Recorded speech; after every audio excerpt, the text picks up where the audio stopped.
simula yung sukat ng 1 hectares sa may ilog. Kapag ganito po yan.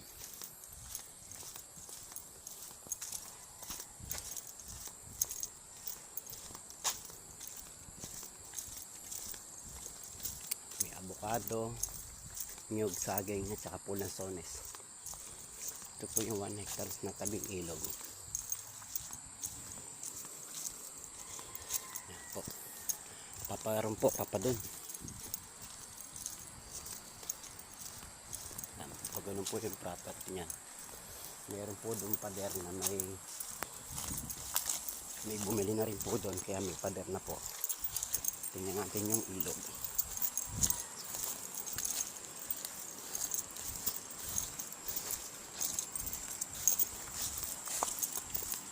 Mula po dito papaganon ang property.